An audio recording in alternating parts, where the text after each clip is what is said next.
Henry VIII is remembered as a man of wives, divorces, executions, and broken vows. History reduced him to a pattern: 6 marriages, 2 beheadings, endless scandal. But long before the names of Catherine, Anne, and Jane became symbols, there were 2 other women in his life.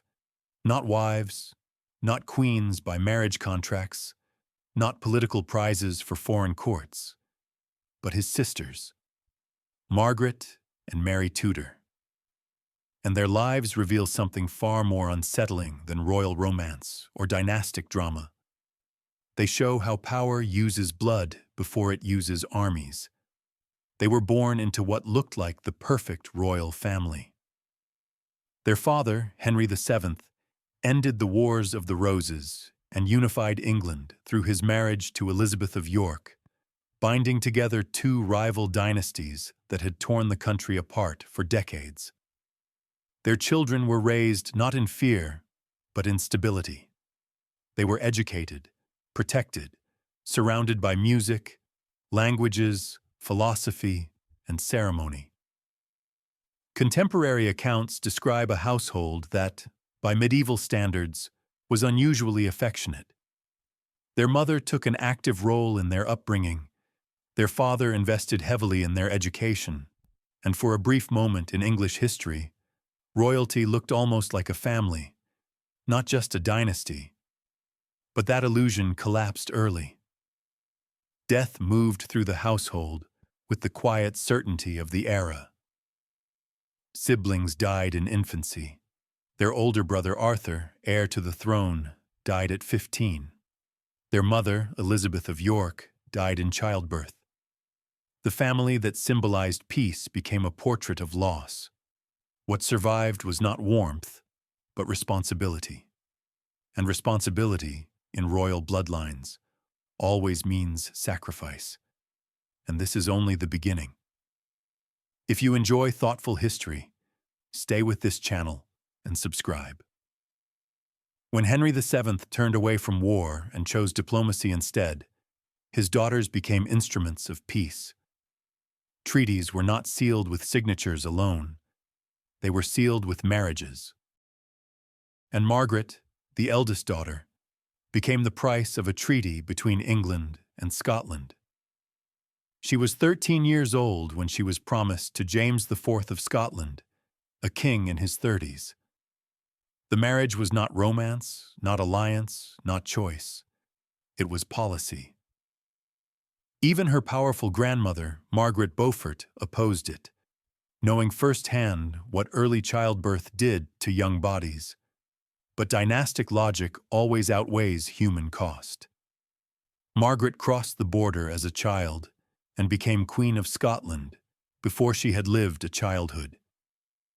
Her marriage was legally consummated because the treaty demanded it, yet her husband delayed marital relations out of respect for her age, a rare restraint for the era. Their relationship was politically stable, personally calm, and for a time, even affectionate.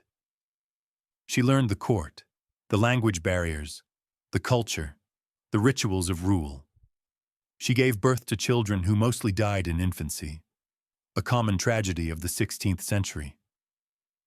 Survival itself was never guaranteed. When her father died and her brother Henry VIII took the English throne, everything changed. The diplomacy of peace was replaced by the ambition of conquest. Henry declared war on France. Scotland, bound by alliance, was forced into conflict. The result was the Battle of Flodden, one of the bloodiest battles in British history. Margaret's husband, James IV, was killed on the battlefield, making him the last British monarch to die in war. Margaret became a widow at 24. Her surviving son became king at barely more than a year old. And in that moment, Margaret became something more dangerous than a queen. She became a regent, a woman in power, ruling in the name of a child, in a foreign court that already distrusted her for being English.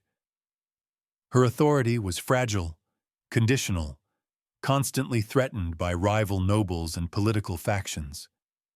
She tried to balance loyalty to her son, diplomacy with her brother, and survival within a hostile political system. But one decision destroyed her position completely. She remarried. In doing so, she lost her legal right to govern. Power shifted away from her. Her children were taken from her control. She became isolated, politically vulnerable, trapped between factions, used as leverage, manipulated by men who wanted her title but not her authority. She fled. She returned. She was betrayed. She was stripped of influence. She fought for custody, for relevance, for autonomy. Her marriages became not unions, but battles. Her life became a cycle of survival, exile, and return. Margaret Tudor did not rule empires. She did not conquer lands. She did not command armies. But through her bloodline, history moved anyway. Her descendants would one day unite the crowns of Scotland and England, the very outcome her father had predicted a century earlier. The political future of Britain passed through her body, not her brother's. Mary Tudor's life followed a different shape, but the same logic. She was younger than Henry, and they were close as children. Contemporary sources describe her as exceptionally beautiful, highly educated, and culturally refined. Foreign courts noticed. Diplomatic plans formed around her existence before she was old enough to understand them. She was betrothed more than once, not for love, not for compatibility, but for strategy. When Henry VIII needed peace with France, Mary became the solution. At 18, she was married to Louis XII of France, a king in his 50s, in failing health. She pleaded with her brother not to force the marriage. He refused, but promised her that after Louis's death, she could choose her own husband. It was a political contract disguised as mercy. Louis died after only a few months of marriage. Mary, still young, isolated in a foreign court, was kept under surveillance to ensure she was not pregnant with a potential heir. When it became clear she was not, she expected freedom. Instead, her brother broke his promise. Henry attempted to arrange another political marriage, but Mary made the only real choice of her life. She married Charles Brandon, a man she had loved before her forced marriage, without royal permission. It was legally treason. Henry could have executed him. He did not. But he punished them financially, stripping Mary of her wealth, her dowry, her jewels, and her political independence. And yet, for the first time, Mary lived a life that was hers. She had children, a family, a home, a marriage not built on treaties or borders, but on consent. It did not make her powerful. It made her human. She died young, at 37, likely from illness common to the era, not executed, not exiled, not imprisoned, just worn down by a life that had never belonged to her. Two sisters, two paths, one shaped by political survival, one shaped by personal defiance, neither shaped by freedom. They were not queens because they chose to rule. They were queens because power needed them to be. They were not architects of empire. They were its currency. History remembers Henry VIII as a man of power. But power did not flow only through his crown. It flowed through the bodies of his sisters, through forced marriages, through childbirth, through treaties written in bloodlines, through children born for borders, through women used as bridges between kingdoms. Margaret united crowns. Mary defied one, and neither of them was ever asked what they wanted. After Mary Tudor's death, her line did not disappear from history. It simply moved quietly into the background. Her children did not become monarchs, but her bloodline remained embedded in the structure of English succession. It was her granddaughter, Lady Jane Grey, who was proclaimed queen after the death of the young Edward VI, not through public support, not through legitimacy in the eyes of the people, but through political fear, manipulation, and a desperate attempt to block the Catholic succession. Her reign lasted 9 days. 9 days between a crown and a death sentence. At 16 years old, she was executed in the Tower of London, not as a ruler, but as a threat. This was the only direct path Mary Tudor's line had to the throne, not through power, but through blood. But Margaret's line reshaped history in a very different way, slowly, quietly, and far more permanently.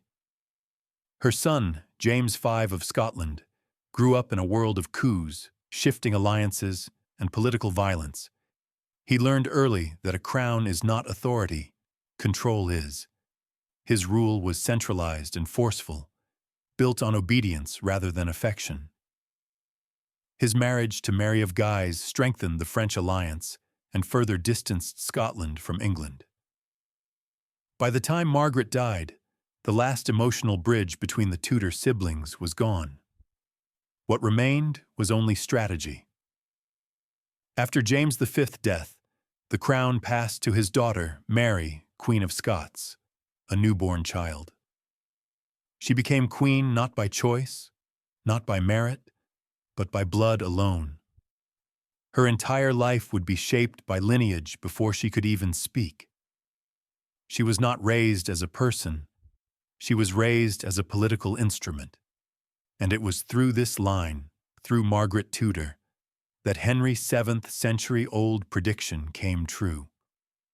When Elizabeth first died without an heir, the English crown passed to James VI of Scotland, Margaret Tudor's great-grandson. He became James I of England, not through war, not through conquest, not through invasion, but through lineage alone.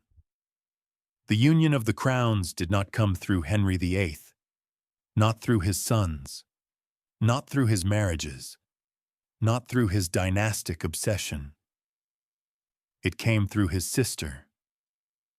And that is the deepest irony of the Tudor dynasty. The king who was obsessed with producing a male heir created instability. The girl who was sent away as a child bride created continuity. Margaret Tudor was not a great ruler in the traditional sense. She did not reform institutions. She did not build empires. She did not leave laws behind her.